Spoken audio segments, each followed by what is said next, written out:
Hello, everyone. I'm Mickey Gibbs, Midland County Great Start Collaborative Director and Facilitator for our Community Listens. Today, I'm sharing some parenting skills that might be new to some or a refresher for others. As with everything we do as a parent, we are helping our child's brain develop because a child's brain is really not fully developed until about age 22 to 24. As our child develops and grows, our primary goal is to strengthen connection with our child. Today, we're going to talk about some skills that you can use to coach your child or teen when they have a problem with someone else's behavior. And this happens from a very young age up to an older teen or a young adult. Take a moment to think about a time when the behavior of someone else was a problem for you. You probably don't have to think that far back. How did you feel? What did you do? When someone else's behavior is a problem for us, it is often challenging because we can't control the behavior of another person. For many of us, that's very frustrating, and it can be frustrating for your child. When your child is in this situation at any age, we can teach them how they can face the emotion that they're having and how to handle their choice of reactions, because giving a child a choice is very empowering. So how do we do that? When your child is upset about the behavior of another person, say it's a sibling or a friend, the first important role of the parent is to listen to the problem.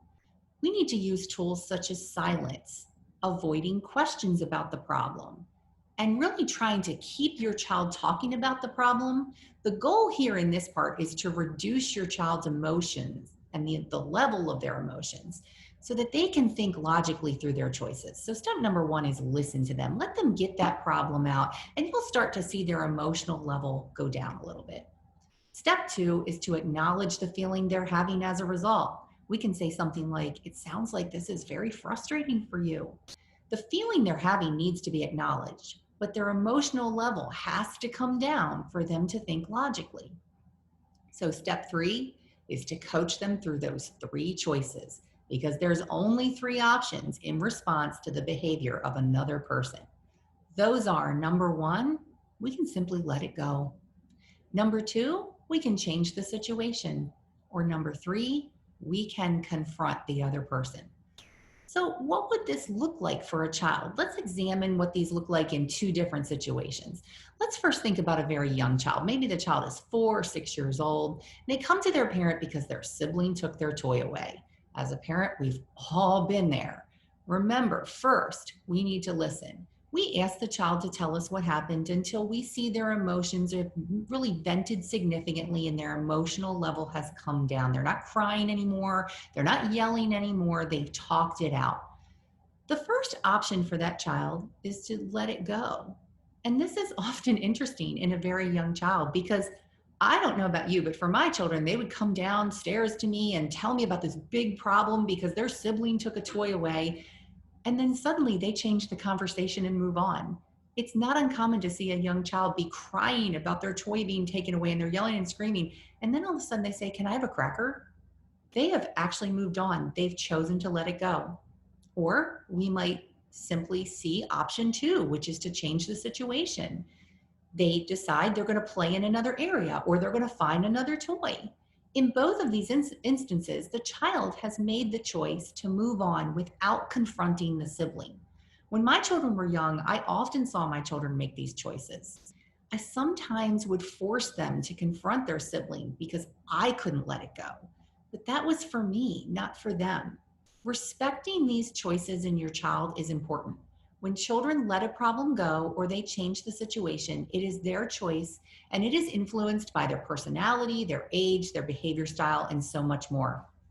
Try to respect where the child is in their choice. If the problem persists, they might come back and make a different choice later, and that is okay.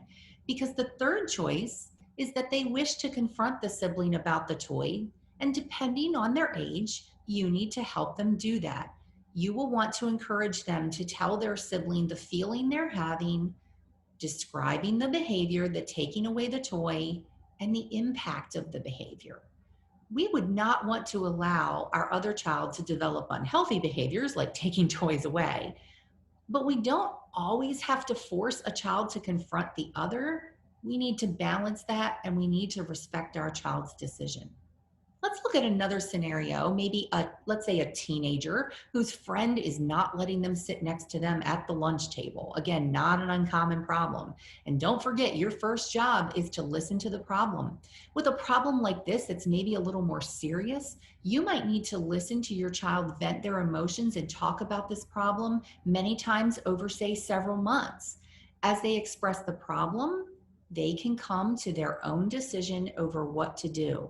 And if not, you can coach them through their three options, encouraging them with, explaining the options to them and telling them what they are, but not making the decision for them.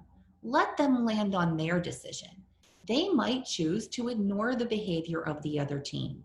They may choose to eat lunch with another group and change the situation, or they might choose to confront. And again, you can help them with the wording of their emotions, the behavior, and the impact it's having on their friendship with this other team. A few important things stand out. No matter what your child decides, it is important to accept their decision of which move to make. And they might even change their minds over time.